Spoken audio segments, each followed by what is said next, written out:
Welcome to bitcoin world media, जहां हम करेंगे क्रिप्टो की बात आपके साथ। तो आज हम एक बहुत ज़रूरी मुद्दे पर बात करने वाले हैं, क्रिप्टो से जुड़ी धोखाधड़ी। ये सिर्फ पैसों की चोरी नहीं है, इसका असर कहीं ज़्यादा गहरा होता है। हाँ बिल्कुल। आजकल क्रिप्टो का नाम तो सबने सुना ही है। हाँ इसमें कमाई के मौके तो दिखते हैं, पर यहीं पर एक बड़ा खतरा भी छुपा है। बिल्कुल सही कहा आपने। क्रिप्टो की दुनिया देखिए जितनी नई और रोमांचक लगती है उतनी ही जोखिम भरी भी हो सकती है अगर सावधानी ना बरती जाए। ये जो फ्रॉड्स हैं ये पूरी दुनिया में फैले हुए हैं और भारत में तो खास तौर पर। हाँ, भारत में तो बहुत तेजी से बढ़ रहे हैं। जी, क्योंकि यहाँ बहुत से नए लोग, खासकर जो यंग जनरेशन है, वो इसमें काफ़ी दिलचस्पी ले रही हैं। हाँ, और मैंने देखा है कि अक्सर लोग बस सोशल मीडिया पर कुछ देख लेते हैं या किसी दोस्त की बातों में आकर पैसा लगा देते हैं, बिना पूरी जानकारी लिए। बिल्कुल। और धोखेबाज किसी चीज़ का इसी भोलेपन का फ़ायदा उठाते हैं। सुनने में आता है कि लोग लाखों यहाँ तक कि करोड़ों रुपए कमा देते हैं। बाप रे, करोड़ों! ये बिल्कुल सच है। दुनिया भर में देखें तो हर साल अरबों रुपए इन स्कैम्स में डूब जाते हैं। और भारत में भी ये आंकड़ा सैकड़ों करोड़ का तो होगा ही। हाँ। अब सोचिए, कई लोग अपनी पूरी जिंदगी भर की मेहनत की कमाई हाँ। या किसी जरूरी काम के लिए, मान लीजिए बच्चों की पढ़ाई या घर के लिए बचाए पैसे, खो देते हैं। ओहो। और ये धोखे भी कई तरह के होते हैं।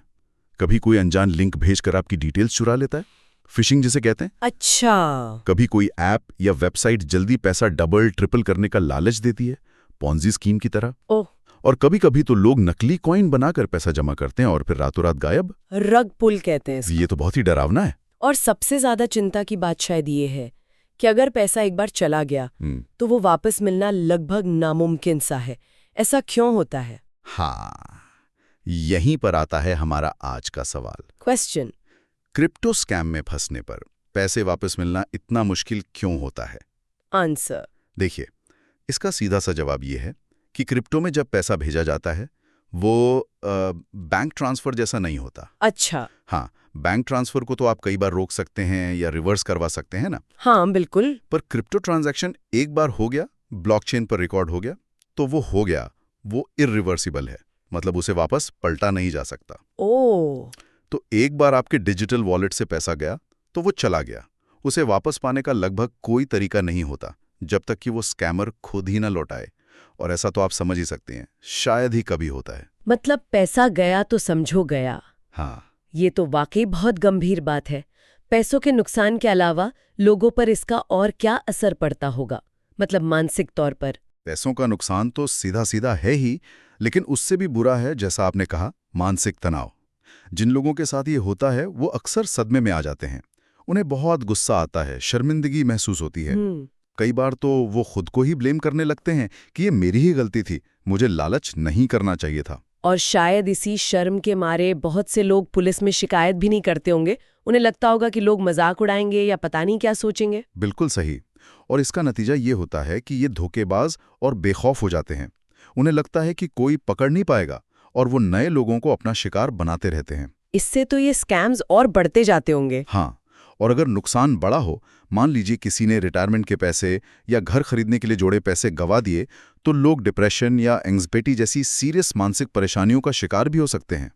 उनका भरोसा ना सिर्फ क्रिप्टो से बल्कि कई बार तो पूरे फाइनेंशियल सिस्टम से ही उड़ जाता है। उफ, ये तो बहुत बुरा है। अच्छा, इन धोखाधड़ियों का असर सिर्फ आम लोगों पर ही तो नहीं पड़ता होगा, पूरी क्रिप्टो इंडस्ट्री पर भी तो इसका नेगेटिव इम्पैक्ट आता होगा। बिल्कुल। जब ऐसी धोखाधड़ी की खबरें लगातार आती हैं तो आम जनता का क्रिप्टो पर से भरोसा कम हो जाता है। हाँ, लोग डरने लगते हैं। वो डरने लगते हैं और जो असली अच्छे ब्लॉकचेन प्रोजेक्ट्स हैं उनमें भी पैसा लगाने से कतराते हैं। इससे क्या होता है कि जो इनोवेशन है, जो नई टेक्नोलॉजी को अपनाने की रफ्तार है, वो धीमी पड़ जाती है। खासकर भारत जैसे डेवलपिंग मार्केट्स में ये एक बड़ी रुकावट बन जाती है। सही बात है। और फिर शायद सरकारें भी मजबूर हो जाती होंगी सख्त नियम लाने के लिए। हाँ बिल्कुल। सरकारों पर प्रेशर आता है कि वो अपने नागरिकों को बचाएं, तो वो रेगुलेशन सख्त करती हैं। लेकिन कभी कभी बहुत ज़्यादा सख्त नियम वो इनोवेशन को भी रोक सकते हैं। तो एक बैलेंस बनाना मुश्किल हो जाता है। और एक और मुश्किल ये है कि ये स्कैमर्स अक्सर गुमनाम रहते हैं, दूसरे देशों से ऑपरेट करते हैं। क्रिप्टो की दुनिया वैसी भी थोड़ी गुमनाम सी है। हाँ। तो उन्हें ट्रैक करना, पकड़ना और फिर उनसे पैसा वसूलना या उन्हें सजा दिलाना, ये सब बहुत ही मुश्किल काम है। तो मतलब सीधी सी बात है कि बचाव ही सबसे अच्छा उपाय है, रोकथाम। बिल्कुल, prevention is better than cure, जैसा कहते हैं। जागरूक रहना, किसी भी लुभावने ऑफर जो मतलब सच होने के लिए कुछ ज्यादा ही अच्छा लगे, उस पर आंख बंद करके भरोसा ना करना। जी। और कहीं भी पैसा लगाने से पहले 1000 बार सोचना, रिसर्च करना, ये सब बहुत जरूरी है। मतलब रोकथाम पर जो खर्चा या मेहनत लगेगी, वो बाद में होने वाले बड़े नुकसान और पछतावे से कहीं बेहतर है। बिल्कुल सही कहा आपने। देखिए, क्रिप्टो या कोई भी टेक्नोलॉजी अपने आप में अच्छी या बुरी नहीं होती। ये तो एक टूल है। हाँ, इसका इस्तेमाल करने वाले पर निर्भर करता है कि वो इसे कैसे इस्तेमाल करता है। इन स्कैम्स का असर सिर्फ पैसों पर नहीं है, बल्कि हमारे भरोसे पर, हमारी मानसिक शांति पर और यहाँ तक कि देश की डिजिटल अर्थव्यवस्था की तरक्की पर भी पड़ता है। तो फिर जिम्मेदारी किसकी बनती है, मतलब ये सब रोकने के लिए? देखिए, जिम्मेदारी तो सबकी है, मिली जुली है। जो लोग पैसा लगा रहे हैं यानी निवेशक, उनकी जिम्मेदारी है कि वो पूरी रिसर्च करें, समझदारी दिखाएं। सरकार की जिम्मेदारी है कि वो ऐसे नियम बनाएं जो लोगों को सुरक्षा भी दें और इनोवेशन को भी ना रोकें। एक संतुलित अप्रोच। और इंडस्ट्री जो ये प्लेटफॉर्म्स बना रहे हैं? हाँ, इंडस्ट्री की भी बहुत बड़ी जिम्मेदारी है। उन्हें सुरक्षा, सिक्योरिटी और पारदर्शिता को सबसे ज्यादा अहमियत देनी चाहिए। कस्टमर एजुकेशन पर ध्यान देना चाहिए। सही कहा। तो ये एक मिली जुली कोशिश होनी चाहिए। और अब एक सवाल हम अपने सुनने वालों के लिए छोड़ जाते हैं। आप भी सोचिएगा इस पर।